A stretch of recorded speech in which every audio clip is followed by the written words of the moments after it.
Topic natin ngayon tungkol sa relationship sa mag-partner, mag-asawa. Siyempre, gusto natin may partner tayo o kung meron tayong partner, gusto natin maging forever. Meron ako nakita magandang pag-aaral. Meron daw mga senyales na pag meron nitong mga bad signs, malaki ang tsansa na maghihiwalay ang mag-partner. Ayon to sa mga psychology, sa mga researcher. So, 14 bad signs. Kung meron kayo karamihan nito, ayon sa pag-aaral, may 90% chance na maghihiwalay yung mag-partner. Tapos mamaya, meron tayong mga tips paano maging maayos yung relationship para hindi maghiwalay ang mag-partner. Tingnan natin na. So, warning to. Kaya tingnan nyo relationship nyo. Kung meron kayo nitong 14, ingat na.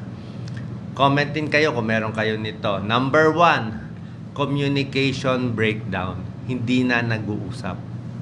Siyempre, pag hindi na nag-uusap yung mag-partner, delikado na yun. Ibig sabihin, nakikita ng mga psychologists, ito yung mga senyales bago pa maghiwalay. Hindi na nag-uusap, number 1. Bawal na bawal yon. Number 2, laging nag-aaway. Tapos yung pag-aaway nila, walang resolution. Hindi naaayos yung away. Nag-away, hindi nagbate, away pa rin. Hindi nag-uusap, mag-uusap man, mag-aaway. Number 2 sign. Number 3, emotional disconnection. Feeling mo hindi ka na connected sa partner mo. So mag-comment kayo dito kung yun na nafe-feel nyo.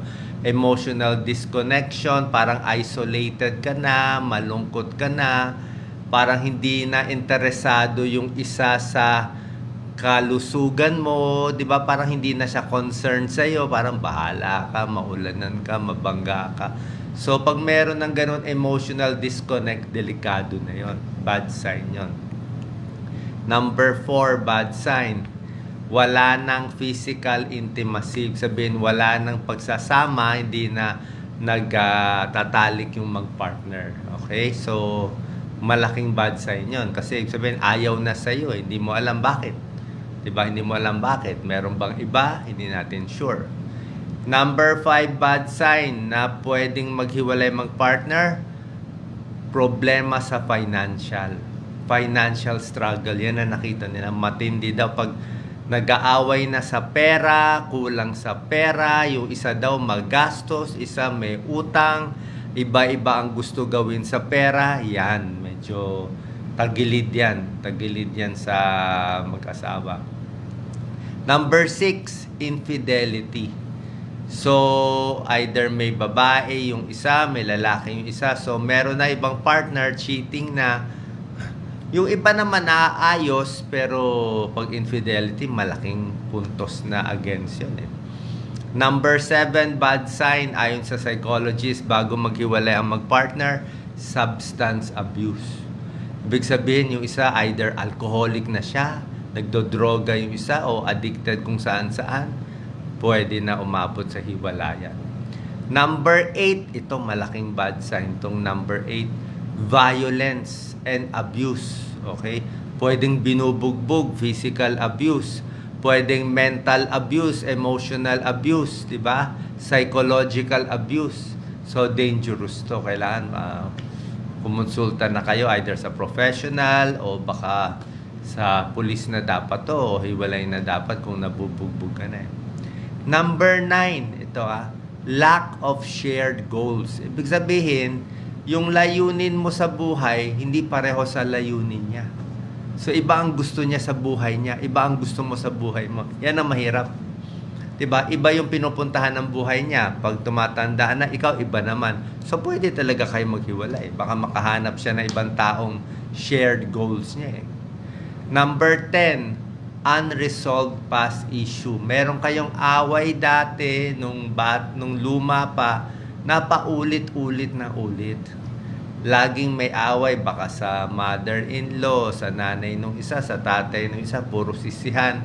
Ulit ng ulit, walang katapusan na lumang issue. Okay? Nagkakainisan. Number 11, walang support system. Ibig sabihin, yung lalaki o baka minsan yung babae, walang mapaghingahan ng sama ng loob. wala siyang support system within the family, within the marriage, kaya baka biglang umalis na lang. Number 12, kung ayaw humingi ng tulong yung magpartner. Let's say nag-aaway na, hindi pumunta sa pari nila, sa pastor nila, sa marriage counselor o sa professional help, ayaw na humingi ng tulong, mahirap na yan. Number 13 out of 14 bad signs, contempt and disrespect. Wala nang respeto. So, lagi nang galit, lagi nang nangiinsulto, lagi na nagsesermon, very toxic na. Hindi na na-appreciate gawa ng isa, wala nang respeto. So, mahirap na yung gano'n. And number 14, different values. Iba na yung value mo sa buhay. Ibig sabihin, baka sa paniniwala nyo, iba na kayo. Iba relihiyon niya, iba relihiyon mo. Yung pamilya niya, pamilya mo, away na. Iba lifestyle niya, iba lifestyle mo. So, ibig sabihin ko lang po, kung meron kayo nitong 14 na bad signs, mag-ingat kasi baka maghiwalay kayo mag-partner, magtuloy-tuloy. Pero kung konti lang naman to, baka pwede pa maayos. Okay? So, ano naman gagawin natin para ma-resolve ito? Diba? Kailangan, una-una, makita natin ito yung problema. So, paano ma-resolve? To stay together. Okay? Number 1, ito naman tips ko lang para hindi maghiwalay. Pero minsan naman, may mga couple, let's say, binubugbog na talagang wala ng pag-asa, okay rin naman maghiwalay. Baka minsan better pa yon, di ba? Pero yung mga gusto pa rin mag-stay at gusto mo na subukan, ito yung mga tips natin. 1 to 9. Number 1, pwede kayong mag-commit kahit nag-aaway na ang paghihiwalay is not an option. Parang linaw agad. O pwede tayong magsigawan, mag-awayan, magbatuhan, pero walang hiwalayan. In the end, forever pa rin, di ba? Isipin nyo na lang ano downside ng paghihiwalay. Kawawa yung bata, masirap ulit mag-umpisa, di ba? Yung mga ganyan. So, pwede mo agad i-commit na away tayo pero hindi tayo maghihiwalay. Aayusin natin. Number 2, forgive quickly. Dapat mabilis magpatawad. Diba? Mas maganda nga bago matulog magpatawad na. Dapat marunong kayo mag-apologize. Be willing to apologize. Number 3, honor and respect your partner. Okay?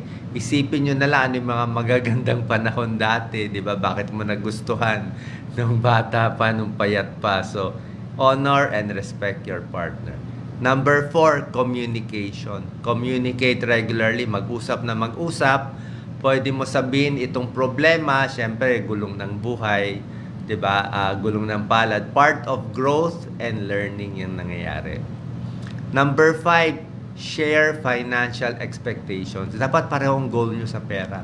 Nag-iipon kayo, ano ang gagawin? Ano ang bibilhin? Bibigay ba sa future ng anak? Sa pag-aral ng anak? Saan ilalagay ang pera? Pag pareho ang goal nyo, ay pareho kayo magsisikap. Diba? Number 6, give each other space. Huwag mo i-control yung isa. Parang bigyan mo ng pahinga na kung gusto niya magsarili sandali para makalabas ng stress. Kailangan niya maglakad-lakad mag-isa. Number 7, maganda may date night. May date pa rin kayo kahit matagal na kayo magkasama. Number 8, kalusugan mahalaga. Dapat healthy kayong dalawa. Exercise, lakad, healthy foods. Ibig sabihin, parehong healthy. Kasi kung may sakit, nandun yung problema. Oras na may sakit na yung isa, alam ko, yung iba, yung babae, pag nagkaroon ng matinding sakit, iiwan agad ng partner yan, di ba? Magtitiis ba yan na may malalang sakit? So, work on wellness and health para matibay ang pagsasama. Kaya nga, in sickness and in health ang sinasabi. And lastly, number 9, kailangan ng professional help. Okay? Pag talagang hindi na kaya, kumausap sa kamag-anak na mag-mediator para kahit papano maayos yung problema. Kaya pinakamaganda rin, hindi makita ng mga bata. Di ba? Kasi pa nakita ng mga bata, lalo lang dadagdag yung gulo. Sana po nakatulong to. Sa akin, very interesting. 14 bad signs na pag meron kayo marami niyan, comment po kayo kung ilan sa 14 meron kayo. Kung marami kayo niyan, sabi ng mga psychologists, may 90% chance maghihiwalay yung couple in a few years.